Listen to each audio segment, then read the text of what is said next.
दोस्तों आप सबको नया साल मुबारक हो। Wish you happy new year 2024। दोस्तों आज ये दिलचस्प वाकया सुनिए, मैं सुनाती हूँ। दोस्तों आज का समय अध्यात्म के हिसाब से बहुत मरुस्थल है। यहाँ सत्य चित्त आनंद जो ईश्वरीय गुण होते हैं, शांति और आनंद उनकी बेहद कमी है। तो ऐसे समय में ऐसी जगह पे आके अगर कोई अध्यात्म की शांति और आनंद की बात करे तो बहुत अजीब लगता है। जैसे किसी मरुस्थल में कोई हरिद्वार का पर्यटक पहुंच जाए और वहां उनसे कहे, अरे आप यहाँ कहाँ रह रहे हो, इतने कम पानी से आप काम चलाते हो, कोई हरी भरी सब्जी नहीं है, पानी की इतनी कमी है, हमारे देश में चलो, वहां तो पानी की नदियां बह रही हैं और खूब ग्रीनरी है और बहुत सारी हरी भरी सब्जियां हैं और बहुत सारे पेड़ पौधे, फल फ्रूट, बहुत कुछ है। चलो तो सही, कितना आनंददायक हमारा शहर होगा। कोई मानने को तैयार नहीं होता, क्योंकि किसी ने कोई इमेजिनेशन में भी नहीं है कि ऐसा भी कोई शहर होता होगा जहाँ पानी की नदियां बहती होंगी, इतनी ग्रीनरी होती होगी, फल फ्रूट इतने होते होंगे।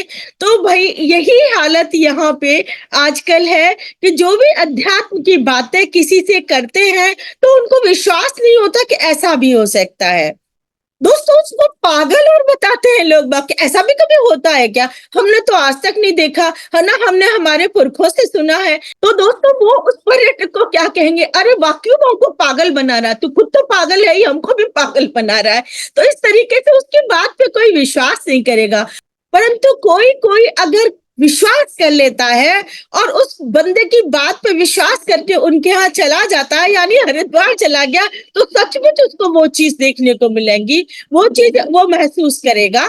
तो वहां देखेगा कि सचमुच बातें तो बिल्कुल सही है, पानी के लिए, ग्रीनरी के लिए तरस रहता है, यहाँ तो बिल्कुल अबंडेंस है। तो दोस्तों वही बात है यहाँ पे भी कि अगर वो विश्वास कर लेता है तो वो जो विश्वास कर लेगा कि हाँ ऐसा भी हो सकता है, वो उस प्रक्रिया से गुजरेगा तो उसको भी वही चीजें मिलेंगी।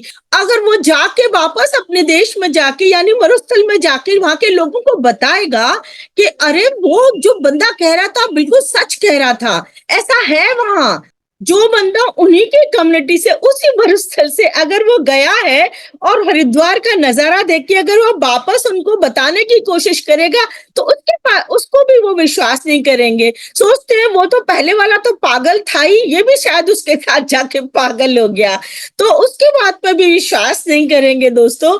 और वो उन चीजों को उठा के तो यहाँ ला नहीं सकता मरुस्थल में कि दिखा दे कि यस ये इट इज ट्रू। तो वो हमेशा एक प्रॉब्लम रहती है। पहली बात तो विश्वास तो करना ही पड़ेगा, तब जाके आप प्रक्रिया से गुजरने के लिए तैयार होंगे और फिर वो चीजें आपको सब कुछ मिलेंगी, ये जो सत्य चित्त आनंद, शांति, आनंद सब कुछ मिलेगा। तो दोस्तों यहाँ विश्वास करने में बहुत मुश्किल होती है, क्योंकि लोगों की इमेजिनेशन में ही नहीं है कि ऐसा भी हो सकता है। तो दोस्तों ये समय की चाल है, परंतु फिर कोई ऐसा बंदा मिलेगा जो विश्वास करेगा और उस प्रक्रिया से गुजरेगा, तो वो भी उन्हीं चीजों को देखेगा, प्राप्त करेगा, उसमें स्थित होगा। तो दोस्तों बार बार ये कहना पड़ता है, कहना तो पड़ेगा ही, क्या पता कोई विश्वास कर ले और विश्वास करके इस प्रक्रिया से चल पड़े दोस्तों, वो भी उस सत्य चित्त आनंद की अनुभूति कर उसमें स्थित हो सकता है ना दोस्तों। तो इसीलिए यहाँ ये बार बार कहना पड़ता है, इसलिए श्रवण भक्ति की बहुत इंपॉर्टेंस है, स्पेशली कलयुग में तो श्रवण भक्ति की बहुत इंपॉर्टेंस है। जब तक सुनने को नहीं मिलेगा तो लोगों को विश्वास कहाँ से होगा कि ऐसा भी होता है। इसलिए बार बार कहना पड़ता है कि क्या पता कोई विश्वासी मिल जाए। परंतु दोस्तों अगर कोई उनको वो बातें बताए ही नहीं, वो सुनाए ही नहीं कि ऐसा भी देश होता है, ऐसी भी जगह होती है, तो दोस्तों उनको पता कहाँ से पड़ेगा। इसलिए श्रवण भक्ति तो सबसे पहले है और इसीलिए बताना भी बहुत जरूरी है। बताते रहो, कोई तो मिलेगा जो विश्वास करके इस रास्ते पे चलेगा। तो देखते हैं दोस्तों कौन कौन विश्वास करके इस रास्ते पे चलता है। Again wishing you all Happy New Year 2024. May the upcoming year bring you all holy blessings and peace आप सबको नया साल मुबारक हो। दोस्तों मेरी प्रार्थना है आप सब लोग इस शांति और आनंद को प्राप्त कर पाए और नहीं तो इस तरफ बढ़ पाए इस साल